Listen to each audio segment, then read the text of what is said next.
pembinaan misalkan, ya kan? Nah, itu nanti disusun, dikumpulkan dengan ya. Tapi untuk mata pelatihan ini ya cukup membuat laporan BIMLAT saja, gitu. Ibu Begitu Tar, ya Pak? bisa bertanya Ibu Wahdia dari Sulbar? Atau Oke, Bu, sebentar. Iya, iya, Mamuju. Ibu. Ya, saran Iya. Bu bagaimana kita lanjut dulu, nanti setelah itu baru ada forum dialog supaya boleh, Ya, boleh. ya Ibu. Ya Ibu, kita lanjut dulu Ibu. Ya, kita lanjut. Karena ini PPT-nya kan tidak banyak, jadi saya ya selesaikan dulu lanjut ya. dulu Bu, lanjut dulu Oke. nanti Sabar terakhir ya kalau ada Ibu dari Ya, Sulbar. ya. Ya, iya, iya. Lanjut. Langkah kita akan menuju ke langkah-langkah BIMLAT ya. Langkah-langkah BIMLAT. Menentukan sekolah. Jika Bapak Ibu sudah jadi pengawas, maka berapa sekolah binaan Bapak yang perlu dibina, yang perlu dibimlat, gitu. Ya, menentukan sekolah. Atau kalau masih cawas bagaimana Bu? Ya sudah, sekolahnya sendiri aja untuk praktek, gitu loh. Teman-teman guru saja yang untuk praktek. Kemudian observasi ke sekolah yang ditentukan. Ini kaitannya dengan nomor 1. Menentukan mentor di sini. Ya. Ya, ini sifatnya tentatif dalam BIMLAT menentukan mentor. Jika memang Bapak Ibu perlu mentor, artinya Bapak Ibu memberikan BIMLAT tidak hanya sendiri, gitu loh. Tapi mungkin perlu mentor, mungkin perlu pengawas yang lebih senior, gitu loh. Misalkan seperti itu, ya. Terus perlu misalkan kepala madrasahnya, misalkan dijadikan sebagai mentor gitu loh. Tapi kalau Bapak Ibu memang sanggup sendiri ya sendiri saja nggak apa-apa gitu. Berarti pengawasnya handal gitu. Kemudian menyusun program BIMLAT. Program BIMLAT-nya apa? Seperti apa? Gitu loh. Program BIMLAT-nya nanti akan ada di ini termasuk itu namanya analisis kebutuhan program BIMLAT. BIMLAT-nya tentang apa, tujuannya apa, indikatornya apa, sumber dayanya apa, gitu. Itu program BIMLAT. Kemudian surat izin pelaksanaan bimbingan, ya lapor ke kepala kemenaknya, gitu.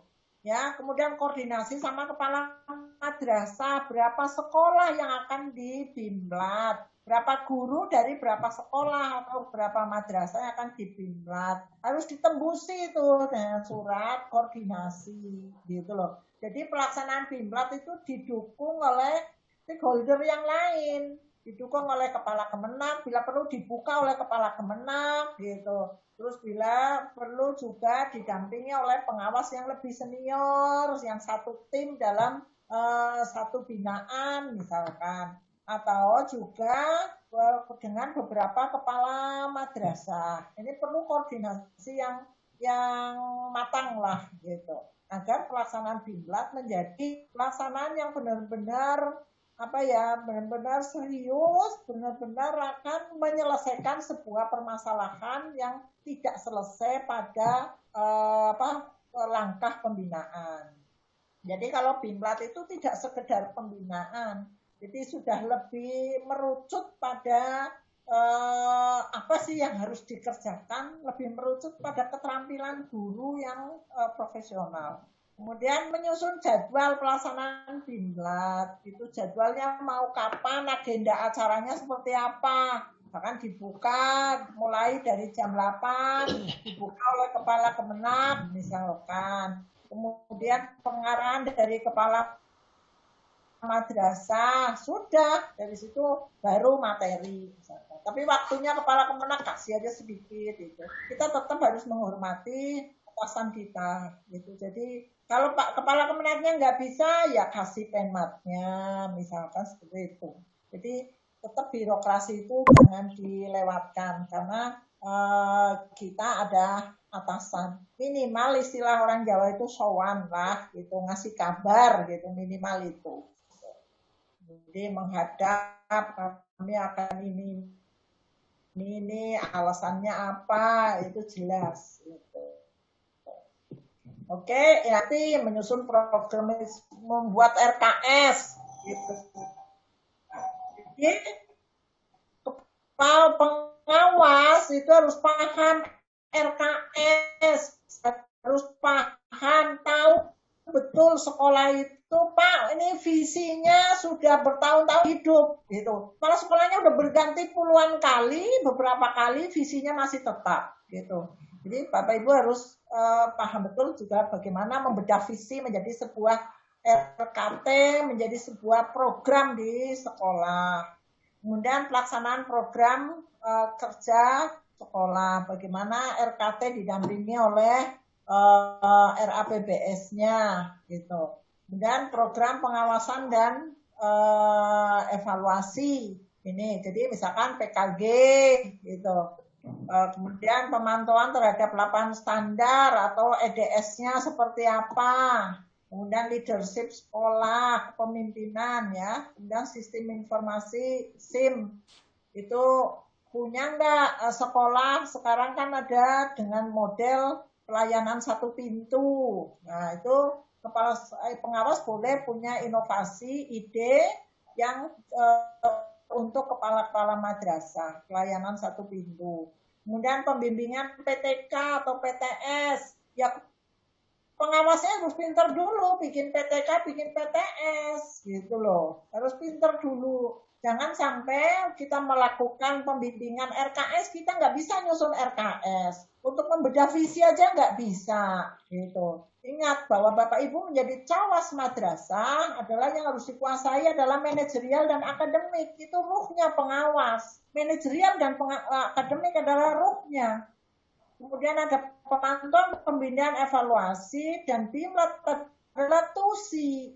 Jadi itu yang harus benar-benar dikuasai. Manajerial itu seperti apa sih? 8 standar itu menjadi makanan pokok bagi pengawas madrasah. Sedangkan pengawas PAI itu adalah 4 standar. Tapi bukan berarti 8 standar diabaikan. Karena di pengawas PAI pun ada manajerial. Tetapi manajerial yang berkaitan dengan program ke-PA-nya itu. Ke pendidikan agamanya. Apakah agama Kristen, Islam, dan sebagainya. Kemudian penyusunan RKKS. Gitu. Tahu bagaimana dana bos, pelaporannya seperti apa. Gitu. Jadi pengawas harus selangkah lebih maju dari kepala sekolah, 2 langkah lebih maju dari guru. Gitu. Jadi kalau pengawas yang seperti itu inovatif, kreatif, wawasannya luas, pasti Bapak Ibu dirindukan oleh sekolah. Pasti ditunggu karena pengawas adalah konsultannya sekolah. Kemudian akreditasi. Akreditasi Bapak Ibu harus paham poin-poin, indikator-indikator. Oh, kalau misalkan pada standar tendik adalah komponennya ini, kemudian evidence-nya atau bukti fisiknya ini. Pengawas harus hafal, harus paham betul gitu. Jadi harus rubah mindset pengawas bahwa RPP komponennya harus seperti ini, nggak usah gitu. Yang penting adalah guru menyusun RPP. Gitu. Jadi ini sebelum kita melakukan kita harus punya dulu gitu. Sebelum jadi nggak cuma bisa ngomong gitu loh, tapi kita juga bisa membuat RKS, kita bisa membuat visi, kita bisa membedah visi menjadi sebuah program-program gitu. Jadi nggak cuma bisa ngomong. Kalau ngomong doang semua orang pinter gitu. Tetapi kita harus benar-benar bisa melatih gitu. Terus ya, kemudian laporan ini ya, ini tadi sudah. Nah ini contoh. Ini LK ini sudah Bapak Ibu buat. Kesenjangan inilah. Ini kesenjangan ini kan belum berhasil 100%. Maka ini yang dibidik menjadi BIMLAT. Jadi BIMLAT itu sumbernya dari mana? Dari seminaris. Kita bersahabat damai bagaimana bersama-sama itu. Mohon maaf, ada yang masih di unmute dulu. Unmute. Ada juga yang ketiga sih, namanya Parasul. Kalau sudah nih. Ibu Suti belum di unmute itu, Ibu Suti belum unmute. Sekarang sudah masuk. Oke. Kan itu rumah talian ini. Bapak. Ya. Pak. Sudah? Jadi sekali lagi Bapak Ibu, sumbernya dari mana kita melakukan BIMLAT adalah dari kesenjangan-kesenjangan yang tidak bisa diatasi melalui pembinaan. Ini kesenjangan-kesenjangan yang kalau dari pembinaan sudah tercapai, ya sudah, berarti nggak ada BIMLAT gitu. Tapi kalau berarti program studi Bapak Ibu tidak berjalan. Nah, BIMLAT itu ada dua. Ada yang memang untuk memperbaiki, ada yang sifatnya inovasi, sesuatu yang baru, gitu loh. Jadi ada dua. Seperti sekarang, sesuatu yang baru, RPP yang sederhana dan inspiratif, gitu loh. Nah, itu bisa dari permasalahan tahun lalu, tapi bisa sesuatu yang baru. Permasalahan yang lalu, guru-guru tidak piawai menyusun RPP. Kemudian ditambah ada RPP yang inspiratif, yang baru misalkan. Nah, itu boleh dengan melakukan BIMLAT. Tidak hanya atas dasar kesenjangan saja. Nah, kemudian ini analisis kebutuhan. Ini contoh BIMLAT penyusunan RPP. Ini adalah analisis kebutuhan, adalah program BIMLAT. Ini adalah program BIMLAT. Program BIMLAT.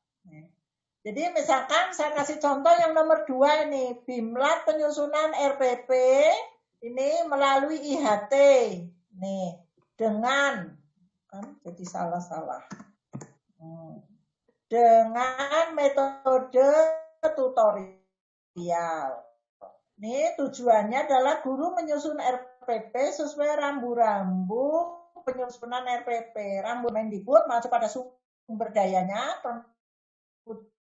22 ataupun dengan SK Pendis, Dirjen Pendis nomor 5164. Bapak Ibu perlu diketahui di SK Pendis 5163, 5164 itu saya yang nyusun gitu. Jadi saya disuruh sama Pak Kasubdit KSKK, Pak Ahmad, Bu En coba bikin panduan gitu. Panduan apa Pak? Ini nih regulasinya dari mana? Saya tanya. Dari mana aja? Diaduk aja ya gitu. Yang penting adalah guru tidak copy paste, tidak pasti mengcopy tetapi membuat. Nah, akhirnya saya buatlah RPP sederhana hanya 2 lembar. Itu dengan 7 komponen. Dengan 7 komponen. Nah, kemudian saya sosialisasi. Saya waktu tahun 2018-19 itu keliling ke kanwil-kanwil sosialisasi itu. Pertama yang kita sosialisasi adalah CAWAS. Cawas tidak mau menerima. Ada Cawas dari Jateng itu, Pok Jawas itu Jateng nggak mau menerima. Bu, diakreditasi nggak ini, nggak di ini.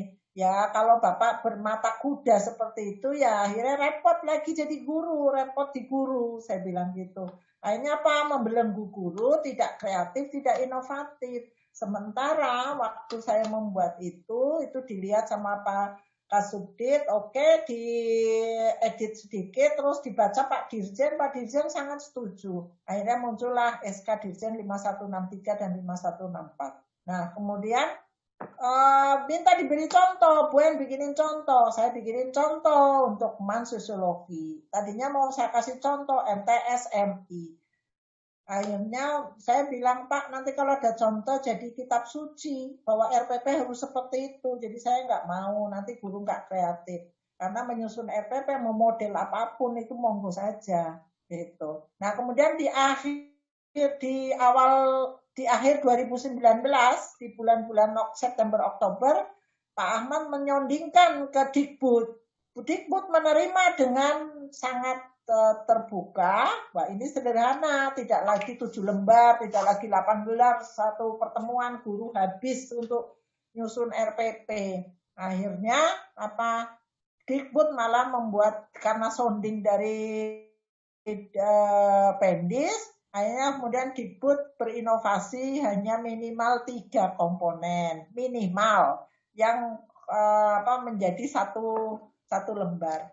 Akhirnya saya berpikir, zaman saya jadi guru, Bapak Ibu itu tulis tangan, RPP saya hanya 1 lembar. Jadi 1 buku folio itu untuk 1 tahun.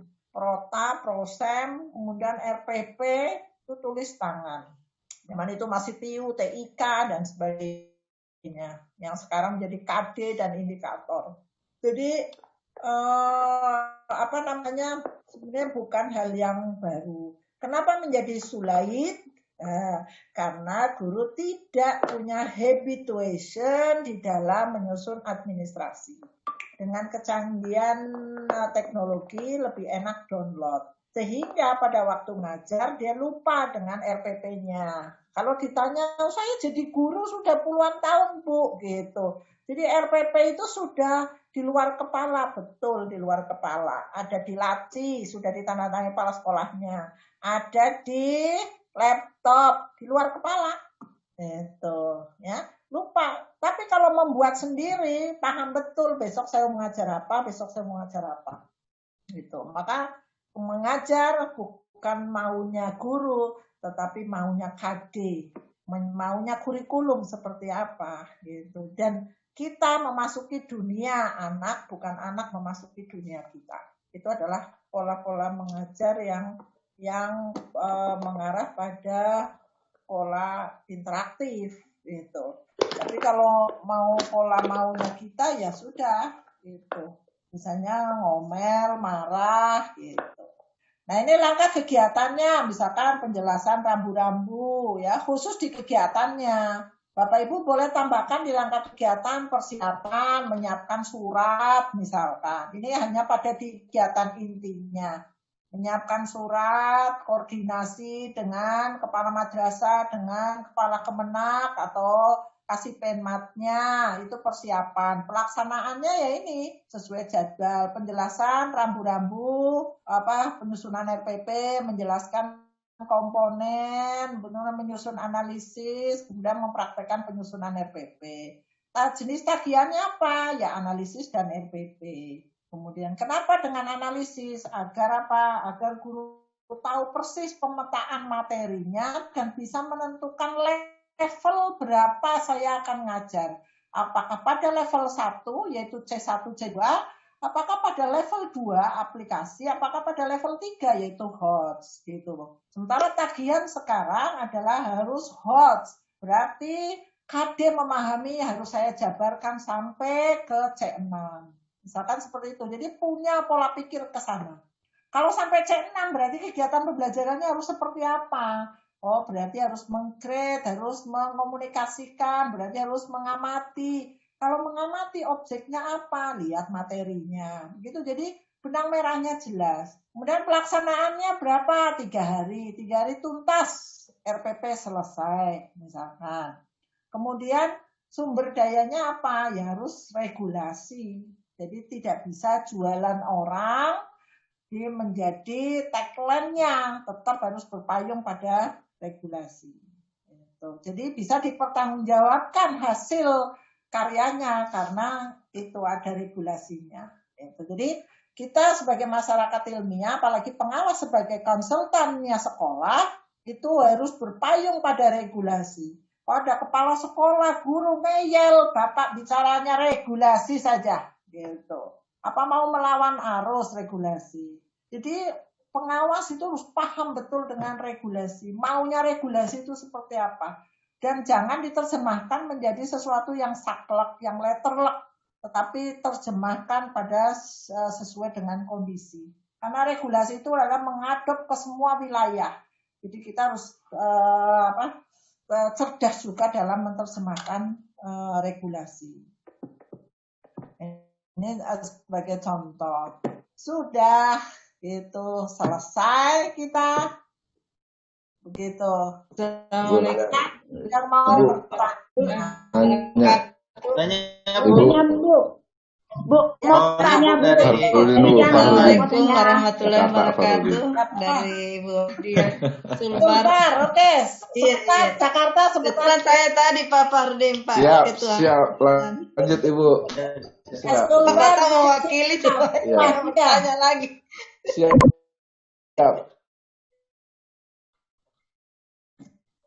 Iya. Memang Ibu tadi mengatakan bahwa membuat laporan ya 3 lembar. Sementara pendahuluan mungkin 1 lembar, pengesahan 1 lembar jadi habis. Dan mungkin agak ini ya 3 lembar. Mungkin agak ada kurang. sampai 5 untuk iya agak kurang. Oh boleh, silakan aja mau 5 lembar, 10 lembar. Tidak, maksud saya begini Bu, jangan sampai pemikiran teman-teman 3 lembar itu, oh ini hanya sekian ini. Sementara saya lihat itu ada di dalam hasil analisa, hasil nilai dari instrumen yang kita lakukan dalam BIMLAT. Kemudian ini yang disampaikan Ibu bahwa di dalam BIMLAT itu beda dengan pembinaan. Jadi ada tadi Ibu sampaikan contohnya IHT. Sementara waktu kita untuk kegiatan training Ibu sangat terbatas. Bimbingannya sangat terbatas. Seandainya waktu ini disediakan untuk kita 1 minggu dalam lab seperti ini hanya memakan waktu 1 jam, saya kira tidak mungkin kita bisa maksimal dalam hal ini, Bu. Kemudian jadi masalah waktu, Bu, tidak maksimal. Kemudian yang selanjutnya, yang ketiga, apakah kita pilih saja BIMLAT guru atau kepala madrasah? Kalau dua-duanya juga sangat memakan waktu. Kalau BIMLAT guru, kami tindak lanjuti yang kami sampai lakukan kemarin, yaitu BIMLAT pembinaan pembuatan RPP berbasis daring.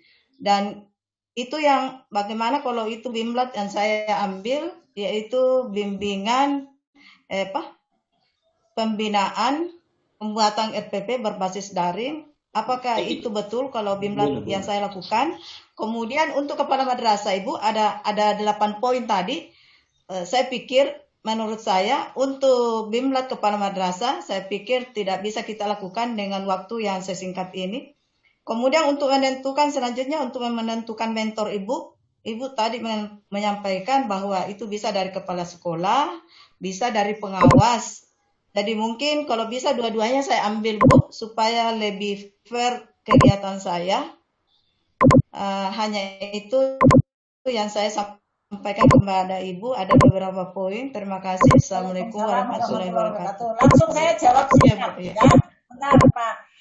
Saya langsung jawab singkat. Laporan adalah saya bebaskan kreativitas Bapak Ibu dan disesuaikan dengan jenis BIMLAT-nya. Silakan, mau 3 lembar, 5 lembar, monggo saja. Gitu. Kemudian masalah waktu tidak maksimal, Bapak Ibu. Jadi yang seharusnya praktek itu di-loss setelah materi semua. Tetapi karena ini pola daring, jadi praktek itu selalu masuk dalam setiap mata pelatihan. Dan mata pelatihan kita itu kan sampai Agustus ya, 1 minggu ya. Kalau tidak salah 1 minggu. Iya, Bu. Kemudian Iya. di tanggal berapa?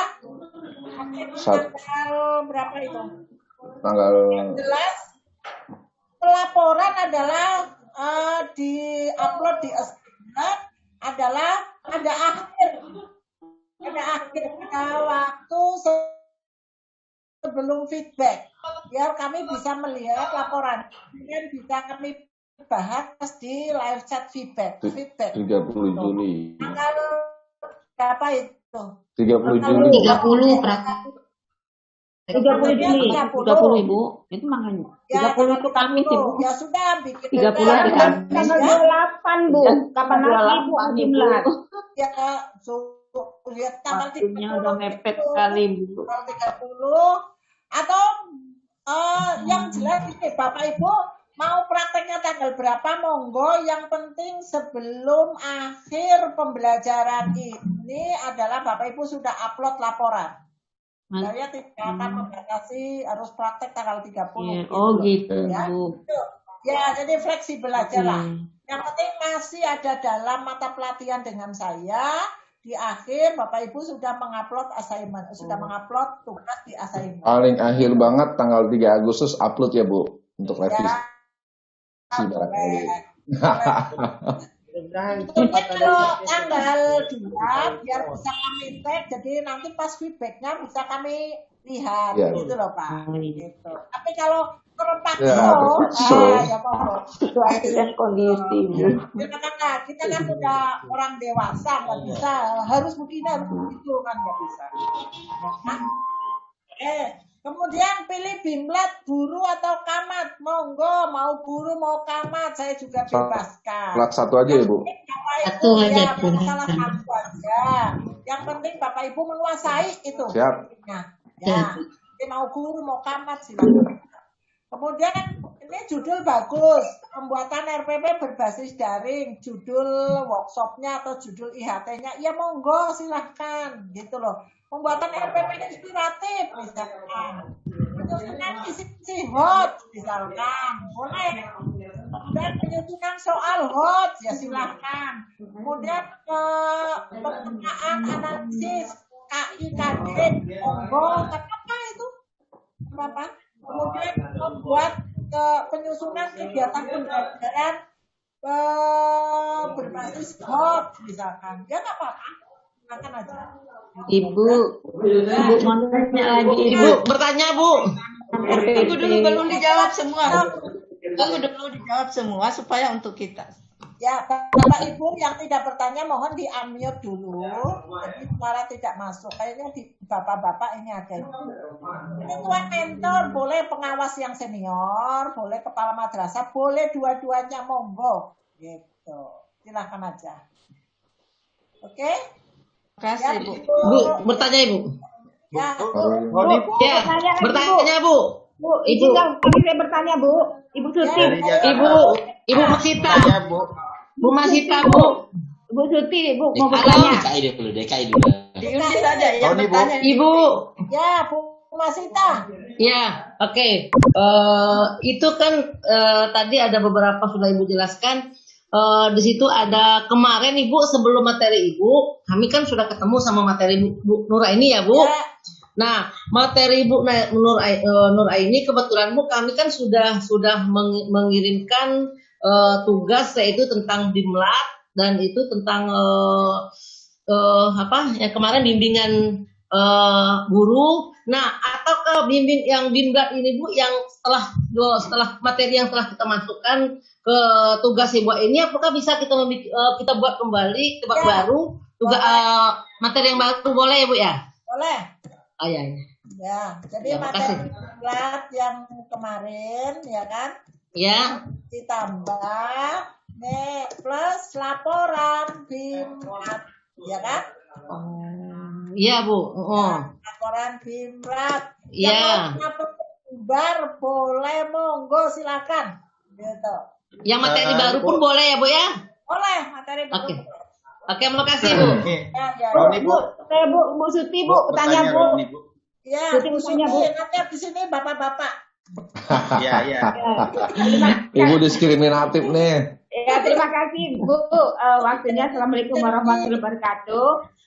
Jadi gini Bu, masalah BIMLAT ini tadi pertama sudah disinggung masalah waktu. Ini Bu kan kalau kita lihat di jadwal tanggal 30 itu sudah praktek, kemudian kami harus feedback. Sementara kita tanggal 31 tuh Bu, ini Idul Adha. Kalau kebiasaan di tempat kami di daerah Tanjung Jabung Timur ini Bu, kalau Idul Adha itu libur Bu, semua orang itu berlebaran hari raya seperti hari raya Idul Fitri.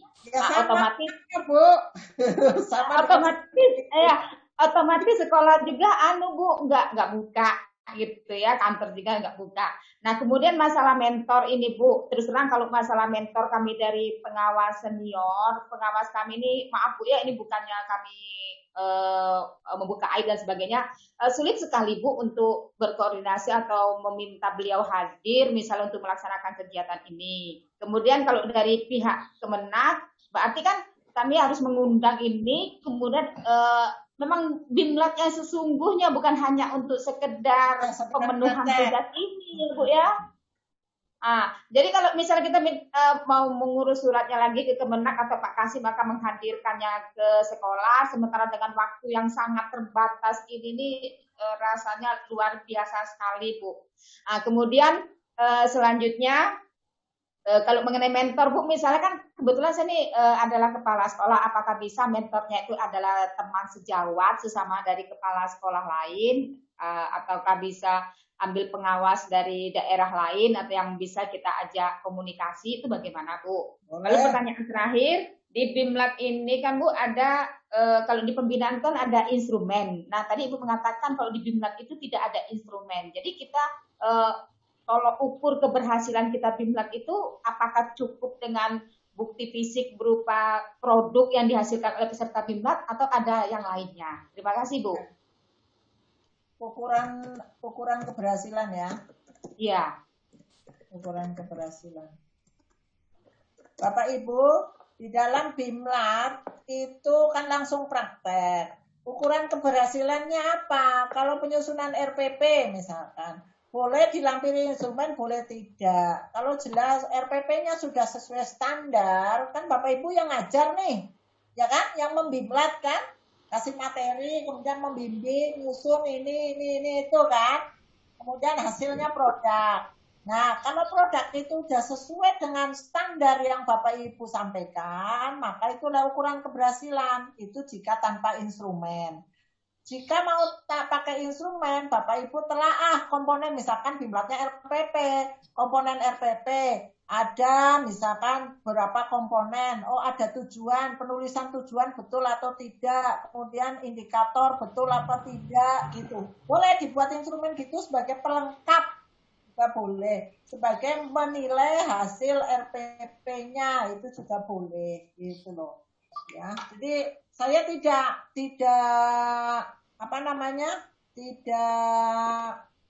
mengharuskan, tidak mengharuskan, tetapi boleh. Karena dengan laporan itu sebenarnya sudah bisa terbaca, karena ada target capaiannya, ya kan?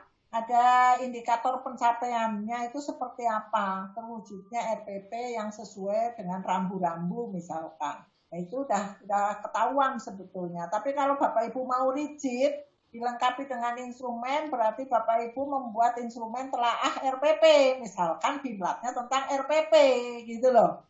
Tapi kalau BIMLAT-nya tentang soal HOT, berarti telaah tentang soal HOT, ciri-ciri HOT, stimulusnya seperti apa, gitu kan. Kemudian optionnya punya daya pembeda atau tidak, nah, itu harus dilihat ke sana, gitu loh. Boleh, itu lebih ideal, Bu, gitu. Kalau saya mau ambil praktisnya, mengingat waktu, gitu.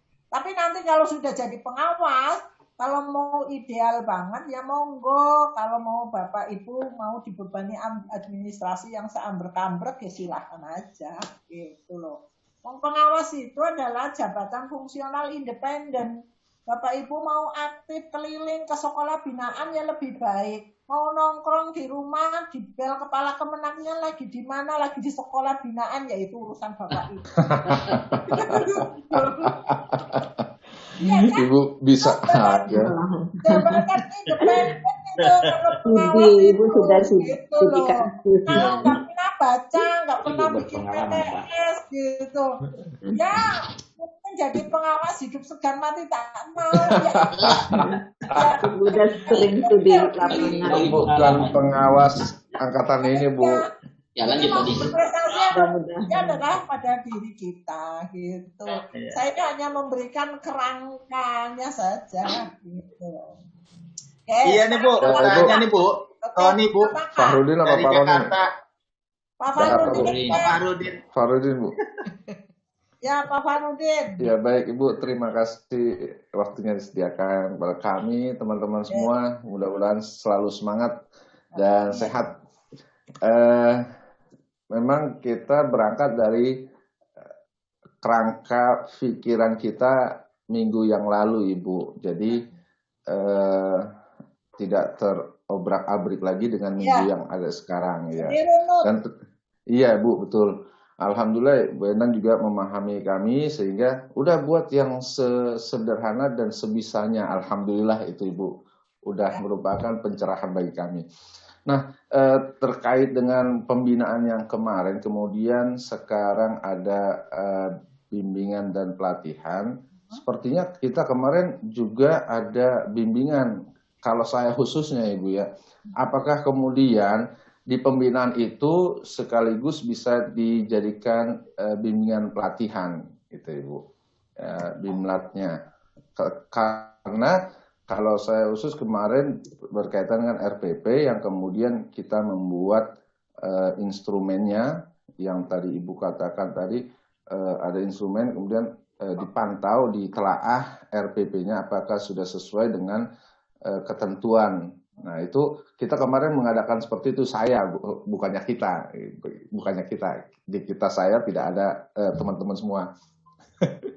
Nah itu telah RPP, kemudian ada instrumennya, kemudian kita checklist, kemudian dikasih poin lah seberapa poinnya. Nah itu setelah adanya telaah RPP, kemudian kita berikan pembinaan yang kemudian setelah ditelaah ternyata sudah bagus semua. Nah itu tindakan selanjutnya dalam pembinaan itu apa? Kalau Ibu bilang kan Bimlat itu adalah keterusan dari pembinaan yang tidak selesai.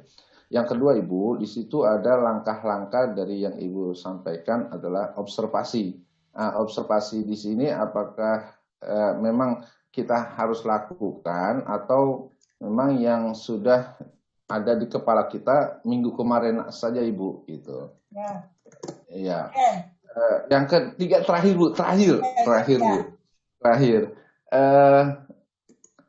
Tadi kan yang disampaikan oleh Ibu sebelumnya itu Bu Suti itu nggak harus dengan undangan enggak kan Bu ya, artinya yang penting kita paham bahwa ini jalurnya seperti ini. Kalau udah jadi pengawas. Oh iya Bu, iya makanya saya bingung. Waduh harus saya begitu enggak seperti itu. Karena terbentur Idul Adha ini gitu. Iya betul Bu.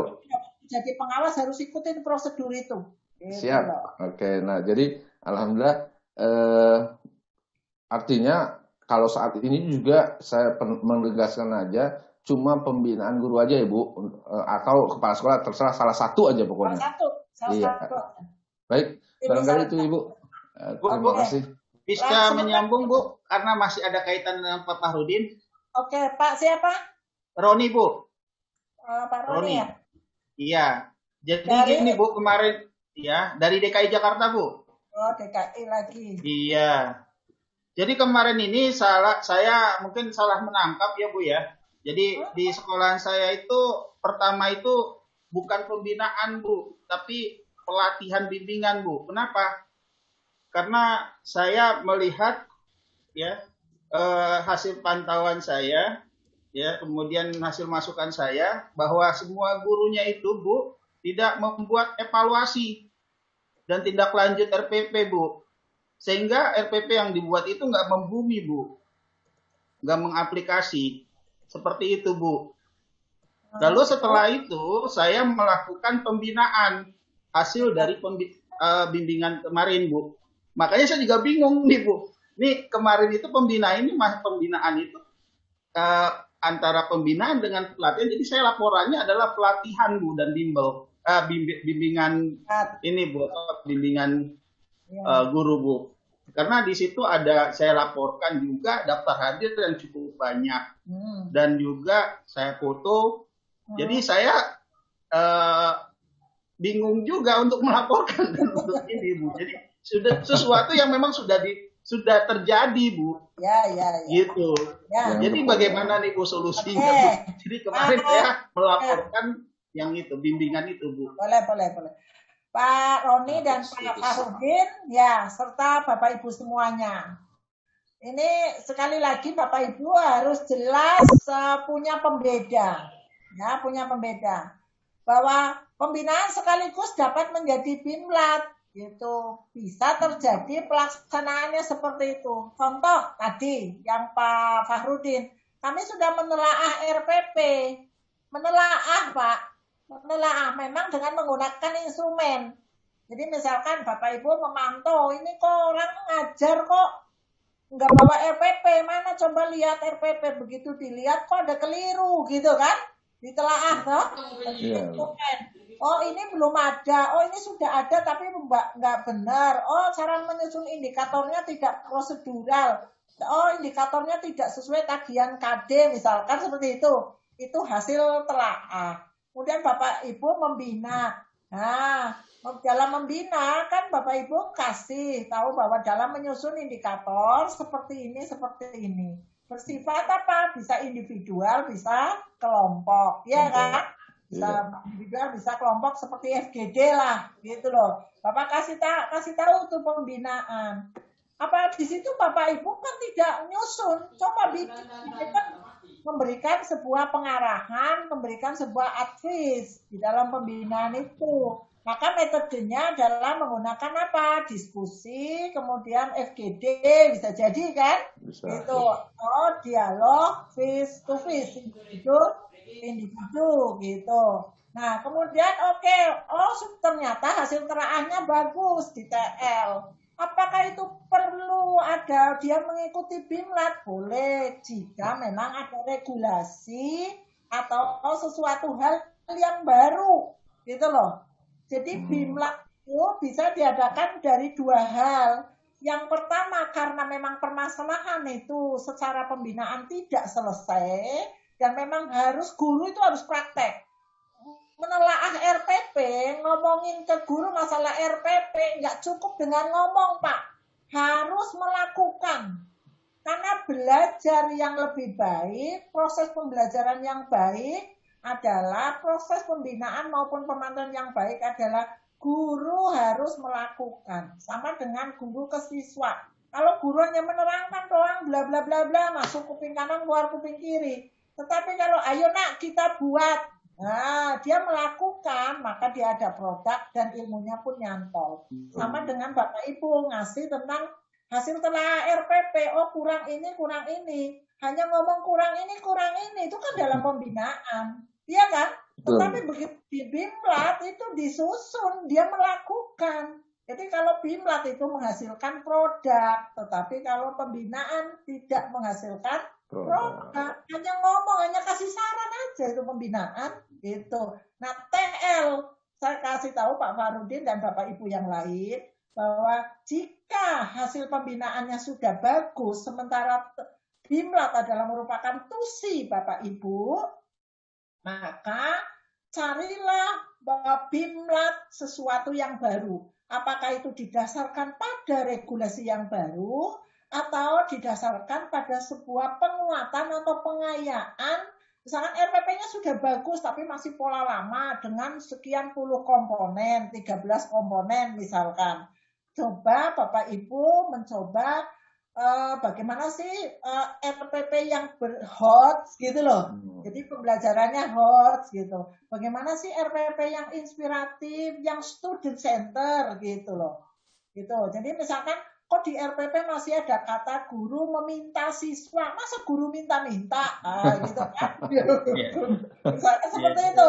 Ini Bapak Ibu juga harus jeli terhadap kata-kata di dalam RPP.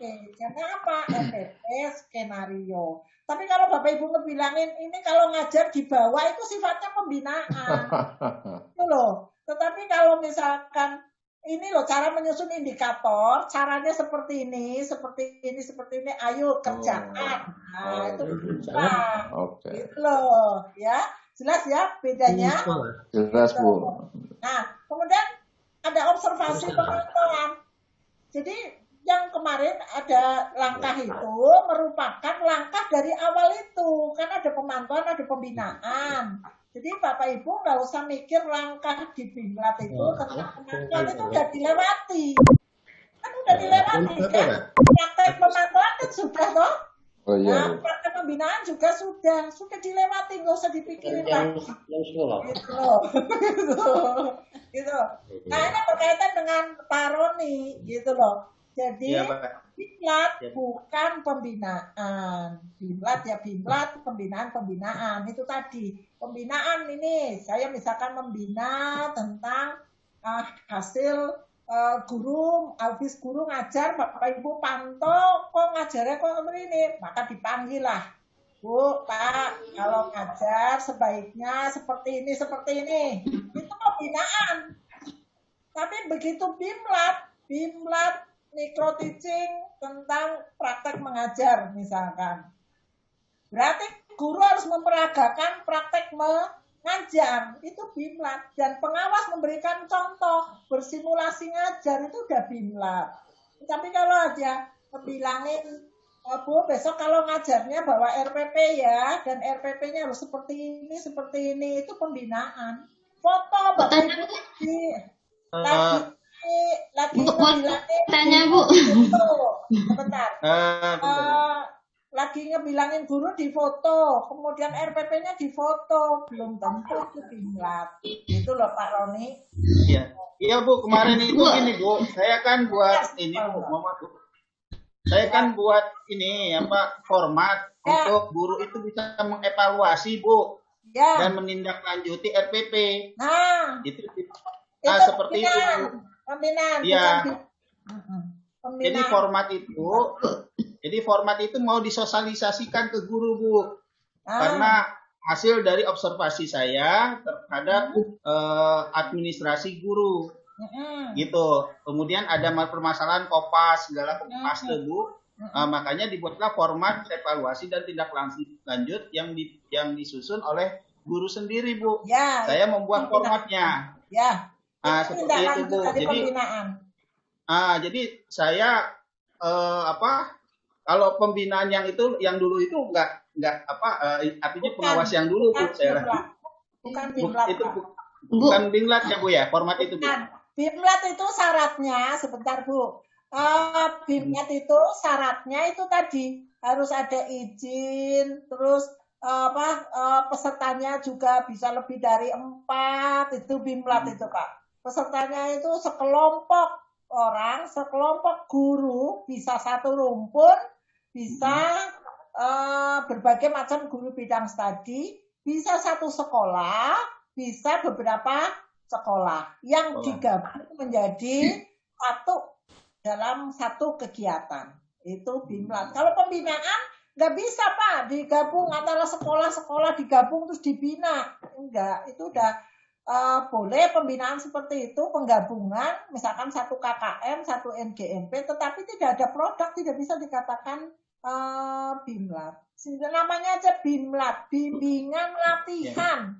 Kalau bimbingan latihan berarti guru harus mengerjakan.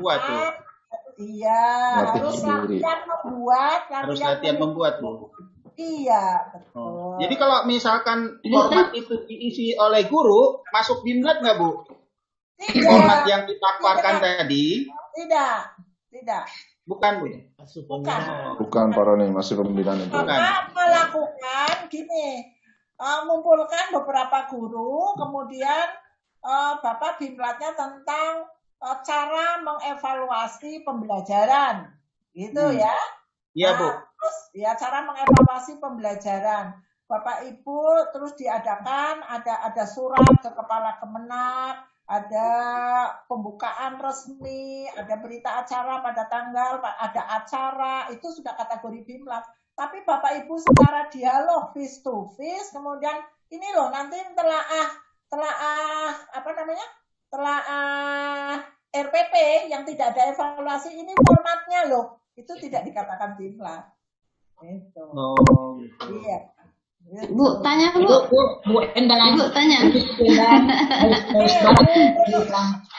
Ibu Belitung tanya Bu. Muhammad Asar dulu, laki-laki. Ya, itu. Terima kasih atas kesempatan. Perempuan 3 laki. Ya, Pak. Bu dan kawan-kawan semua. Tentang Bimlat ini, Bu. Dari mana Pak? Dari Sulawesi Barat, Bu. Sulbar. Ini saya tanya di sini tentang prosedur pelaksanaan Bimlat. Di sini pelaksanaan Bimlat ini memang desainnya memang dibuat dalam bentuk klasikal, tidak bertatap muka. Nah, kalau dibentuk dalam klasikal, misalnya jumlahnya 10 atau 15 orang atau berapa, itu kadang-kadang untuk mensosialisasikan atau memberikan informasi kepada guru yang akan menjadi sasaran, itu kadang-kadang kami mendapat kesulitan karena guru itu juga memiliki agenda dalam pelaksanaan pembelajarannya, sehingga kadang-kadang tidak nyambung antara jadwal yang kami bikin dengan kondisi guru sasaran. Jadi bagaimana petunjuk dari Ibu supaya bisa nyambung antara keinginan pengawas dengan guru sasaran yang akan dijadikan sasaran Bimlat. Itu pertanyaan kedua.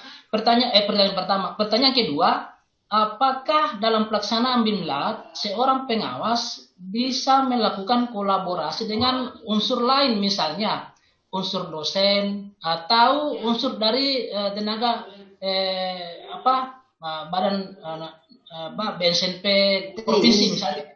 Apakah pelaksanaan Bimlat ini bisa berkolaborasi dengan tenaga unsur lain untuk memberi materi-materi dalam Bimlat? Ya, cukup sekian pertanyaannya, Bu. Ya. Oke, Bapak Ibu dan Pak Muhammad Asar. Klasikal 10-15 orang itu lebih enak, Pak, ideal. Hasilnya akan lebih tuntas, hasilnya lebih sempurna. Karena pendampingannya kita tidak terlalu banyak. Sama dengan kalau kita ngajar dengan 30 orang, dengan 20 orang, atau 15 orang, saya pilih yang 15 orang. Hasilnya akan sempurna. Saya kasih contoh Bapak Ibu. Saya pelatihan di UGM oleh Prof. Irwan, itu tentang penulisan Scopus. Pesertanya 15 WI, 15 Widai Suara. Ya, penulisan Scopus itu kan jurnal internasional, ya, jurnal internasional. Itu pesertanya hanya 15 WI, 15 Widai Suara. Kemudian yang dari Pusdiklat kan saya dikirim. Itu judulnya dengan academic writing. Itu 15 orang yang ngajar Prof. Irawan 1, tapi didampingi oleh 7 orang. Jadi 1 WI, 2 WI, 1 pendamping. Selesai. 4 hari kita bisa menyusun jurnal Scopus, jurnal internasional. Karena didampingi oleh 2 WI, 1 pendamping. Langsung fokus. Nah, ini berkaitan dengan pertanyaan nomor kedua.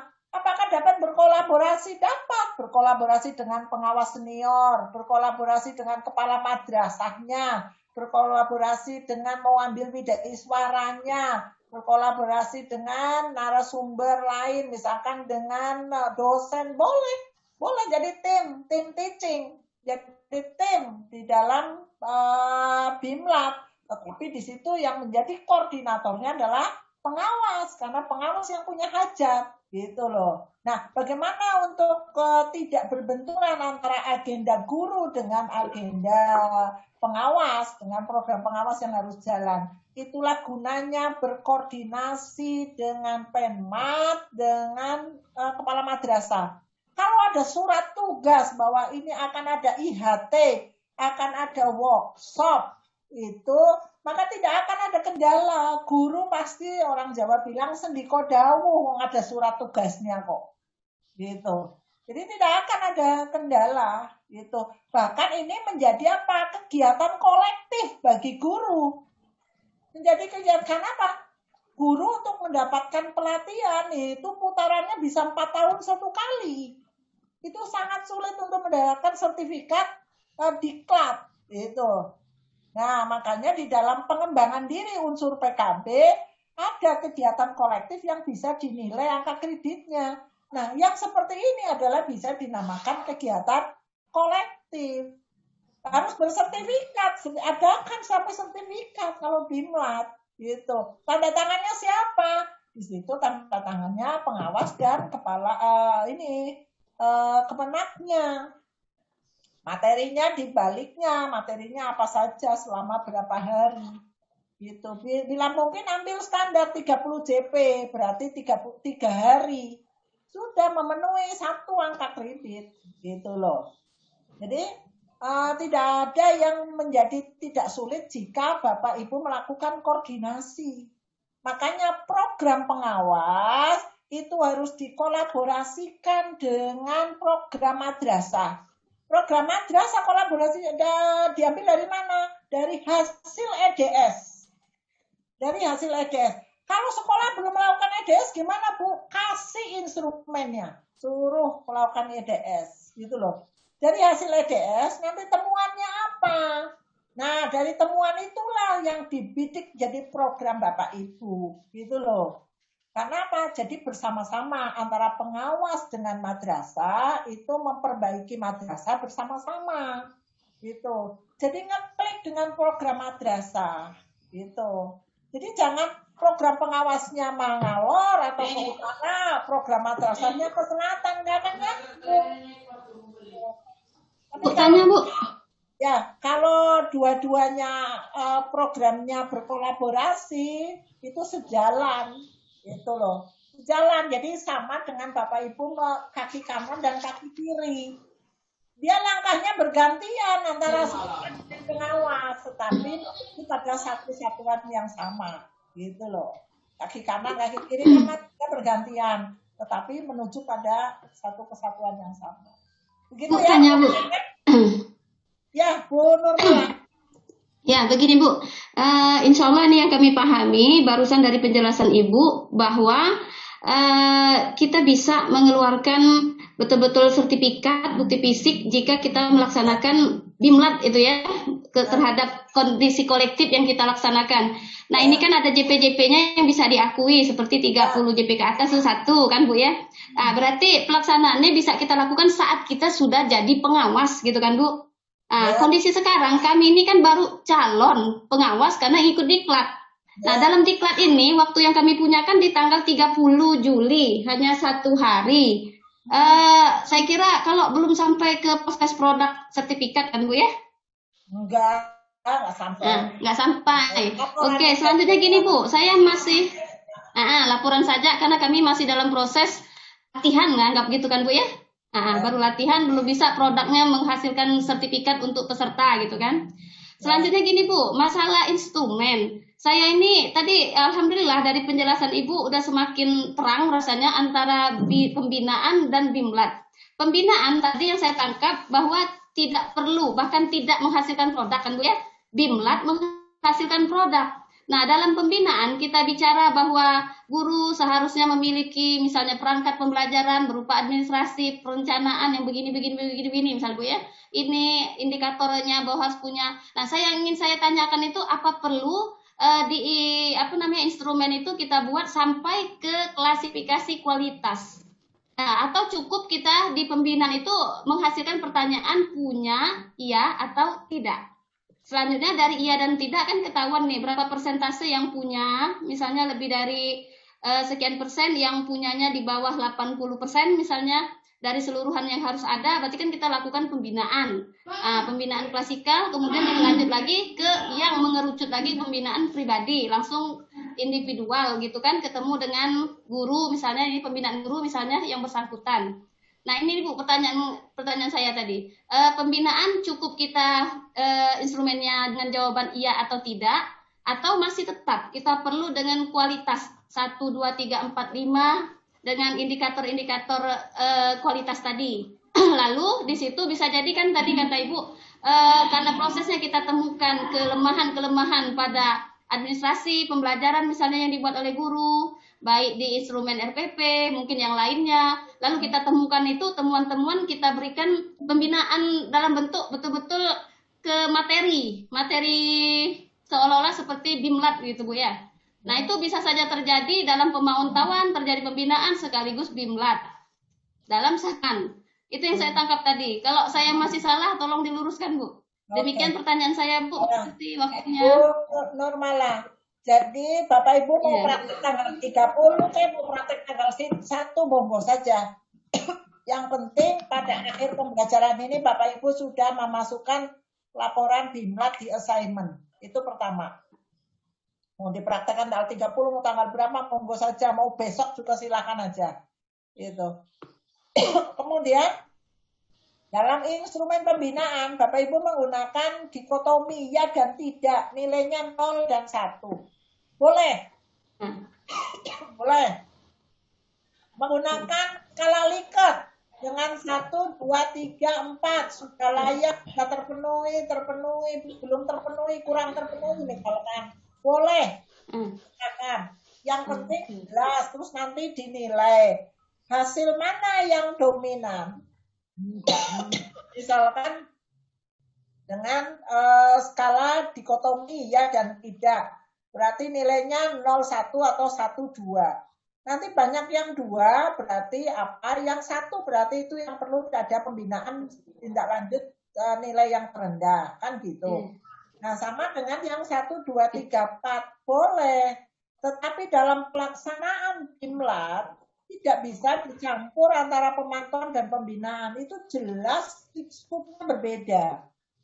Sebenarnya berbeda. Pemantauan berarti Bapak Ibu kan melakukan observasi, memantau saja dengan menggunakan lembar observasi atau instrumen observasi.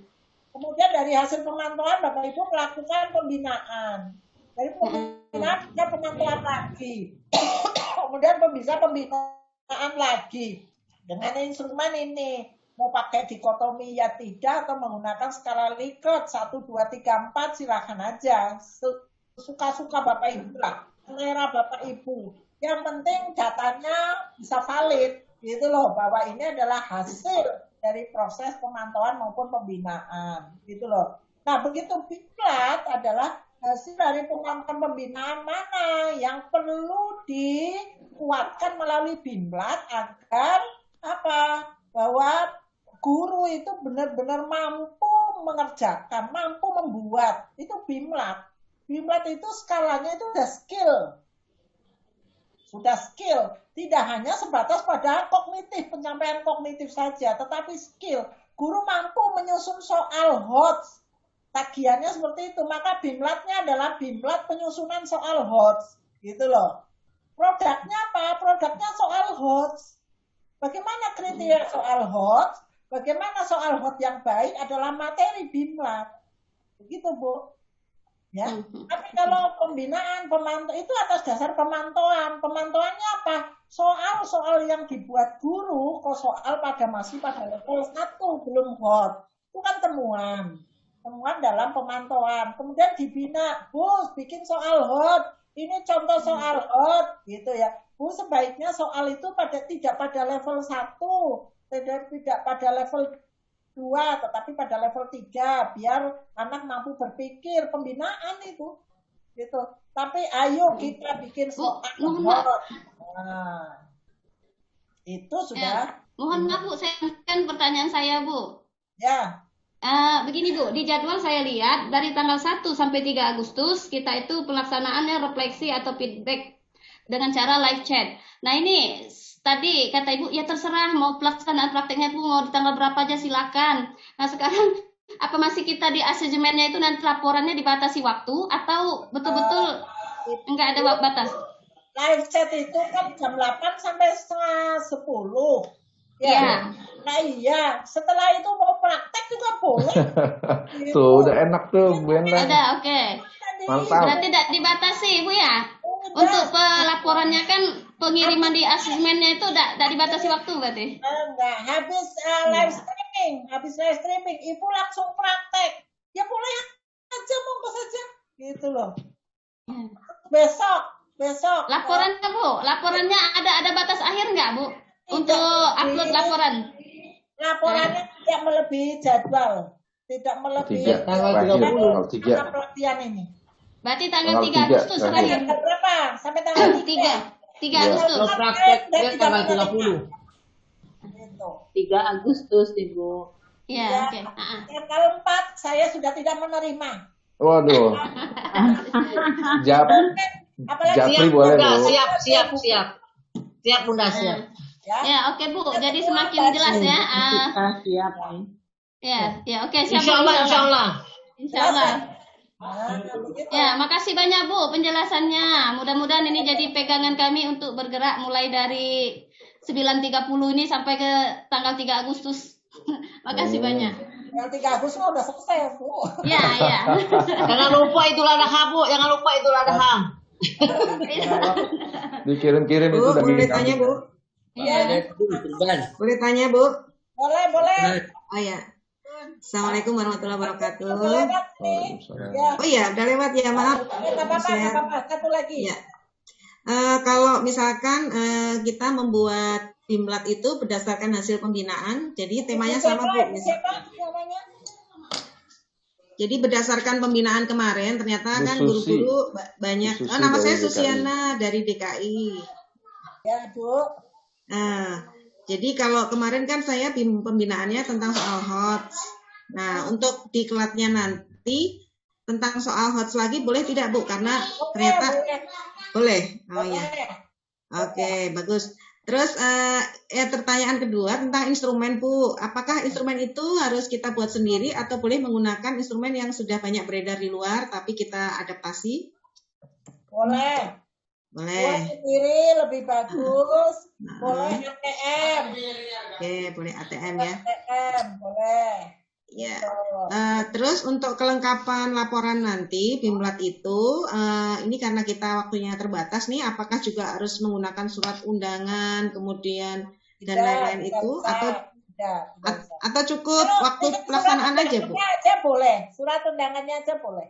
Surat undangannya aja ya. Nah, surat undangannya saja nggak apa-apa kan nggak nemuin orangnya, suratnya doang.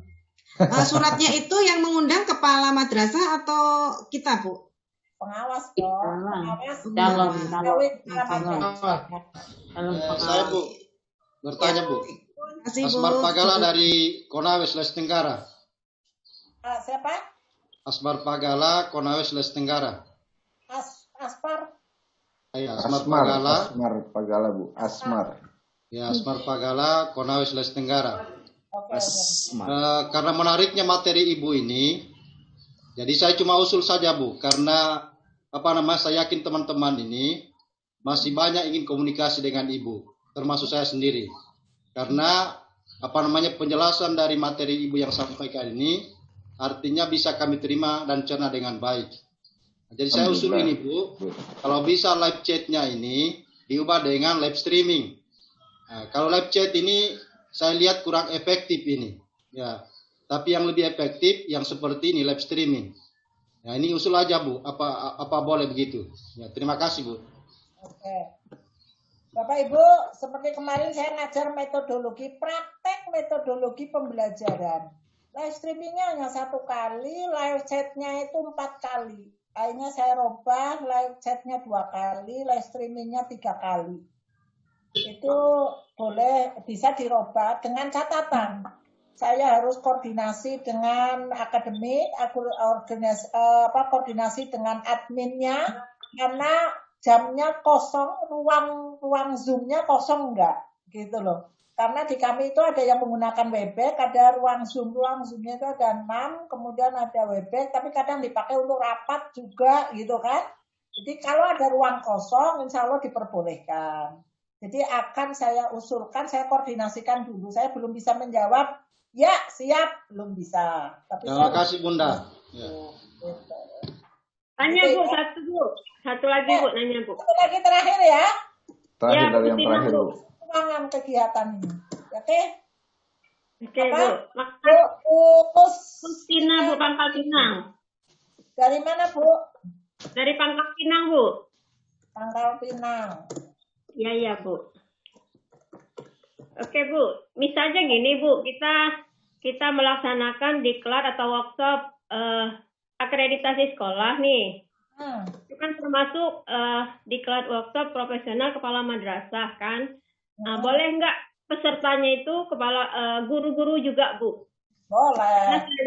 Karena saya lihat di sini akreditasi sekolah itu termasuk workshop profesional kepala madrasah. Boleh nggak itu guru ikut Bu gitu? Maksud saya apa? Kalau misalnya kita laksanakan satu sekolah saja, kepala sekolahnya sama guru-gurunya yang ada di dalam itu saja. Nah, boleh apa enggak? Makasih Bu. Boleh Bu. Bila perlu yang workshop itu satu sekolah semuanya. Karena akreditasi nggak cuma milik kepala sekolah dan tim sukses 8 standar saja.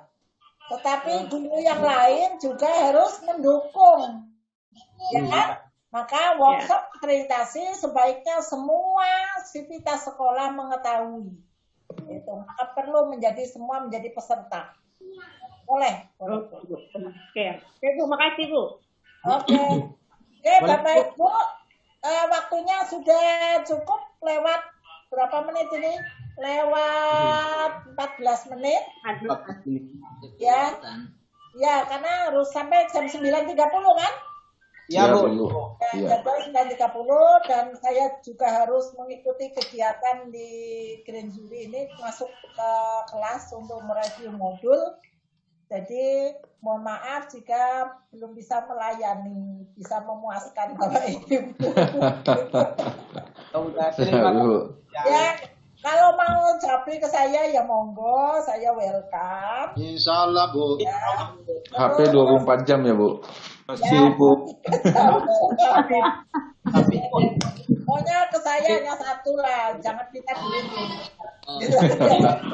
Ilmu kalau saya mampu bisa, insya Allah saya kasih gitu. Amin. Ilmu tentang pendidikan. Ya, jadi mohon maaf candaan saya, mungkin kata-kata yang kurang benar. Surat tadi dari Pak itu ya dari Sutra, insya Allah akan saya tindak lanjuti hasilnya. Insya Allah. Ya, mudah-mudahan dikabulkan. Mudah-mudahan dikabulkan. Bapak Ibu, salam sehat. Terima kasih atas atensinya. Mudah-mudahan pertemuan yang singkat ini bermanfaat. Amin. Wawasan bagi Bapak Ibu. Terima kasih. Wassalamualaikum warahmatullahi wabarakatuh. Waalaikumsalam warahmatullahi wabarakatuh. Warahmatullahi wabarakatuh. Baiklah, Bapak, Ibu-Ibu sekalian, tadi sudah kita mengikuti materi dari Bu Dr. Endang. Kita beri applause buat beliau. Oke, terima kasih. Baiklah, pertemuan hari ini kita tutup dengan melafazkan bacaan hamdalah.